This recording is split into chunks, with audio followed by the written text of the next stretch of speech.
the Roman Empire. There was a book on natural religion came out. Adam Smith's Wealth of Nations came out. Were those a big deal? Well, yeah, those were a big deal. Thomas Paine's Common Sense came out in January of 1776, and that was kind of a big deal. The point is that all of these things sort of happened all at once. And it got people to thinking about a new way to kind of look at running our country. And that was kind of a big deal because, does anyone remember what this country was like before 1776? We had a king that was ruling us overseas, King George of England. And that was a long ways away, and people kind of started saying, well, wait a minute, there may be a better way for us to kind of take care of business right here at home. And a book that I particularly admire a lot is called Thomas Paine's Common Sense. It wasn't even a book, it was a pamphlet, for goodness sakes. And it was a book that inspired people to start thinking about a different way to interact with themselves and the country and their people, and most importantly, how to govern themselves and no longer look to a king farther away. Let me show you something that I think is kind of interesting about the power of words. So I have a cup here with all sorts of letters, right? And I have different letters. There are 26 letters in the alphabet. And so you could put letters in. You guys use text. You do texting on your phone or email, right? You could write any little thing you want, right? But a certain combination of words could really get people inspired to do things. So I'm going to put them here in this can. And when you put the top on, the right combination of letters came out with something really inspiring.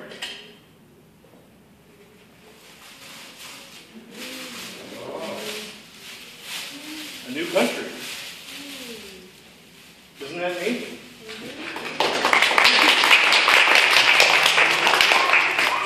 The first set of magic words that these people were introduced to was give me liberty or give me death.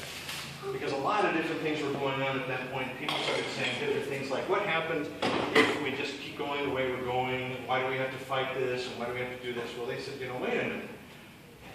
We have to choose sides now. We have to take this a little bit more seriously. And one of the founding fathers, his name was John Adams. And John Adams was really important in getting things moving in the right direction for us. And he brought a different set of principles. He actually went to England and petitioned the King George, and he said, we'll use this deck of cards to show you what I mean. John Adams, we're going to use the Jack of Spades is our king. Does anyone know what was happening here at that time?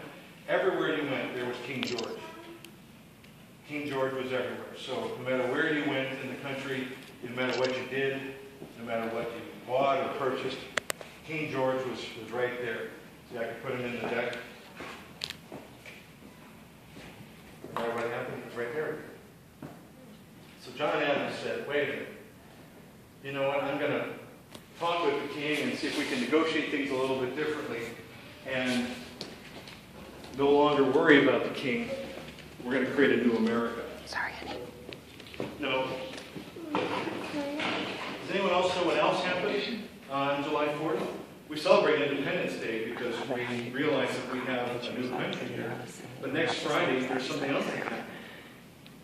We signed the Declaration of Independence, right? And that's what we celebrate, and people put that into some perspective. How many people use Facebook here? A couple of you guys? Okay. So let's say that you guys have a friend in grade school, and he's a really, really great friend, or she, and then suddenly they start treating you kind of mean. And you're like, well, wait a minute, that's not really the right way to treat me. And you sit and talk about it with your friends, and you guys start talking, and nothing gets resolved. And what do you do at the end of the day when you can't resolve your friendship? You guys aren't friends anymore. What happens? You say you're not going to be friends anymore, right? And what if you're so mad that you feel like you have to put it out in writing? Well, you go through that, and after you're done with putting it all in writing, you feel pretty good about it. Well, that's kind of what happened with us in England. We said, we can't be friends right now. We'll be friends later. Down the road, we can be friends, but right now, we just can't be friends anymore. And so we signed the Declaration of Independence, which started as just a record of us telling them what we didn't like about England, became something much more powerful. And some of the most magic words of all, we still talk about to this day, don't we? We hold these truths to be self-evident, that all men are created equal, unalienable rights. Among these are the pursuit of life, liberty, and the pursuit of happiness. Those are very, very high ideals, goals for us to achieve, right? And sometimes it takes a while for us to achieve some of those goals. Because what I was saying is that what else happened on July 4th, sometimes it takes a long time to reconcile things. Because we didn't treat everybody the same. July 4th also recognizes the end of a very, very important battle in the Civil War. I happened to be there last year. I have a t-shirt from it. The Vicksburg Battle of the Civil War ended just 100 years ago last year. They had a big celebration for it. It was one of the fiercest battles of the Civil War, but Abraham Lincoln himself said that the Declaration of Independence was so inspiring to him that he ended up writing the Emancipation Proclamation and the Gettysburg Address from it. Big stuff. So those are some magic words that we can look to and celebrate for July 4th. But let's talk about what it really means to unbreak the tyranny. You guys play any sports like baseball or softball? What do you play? How about you?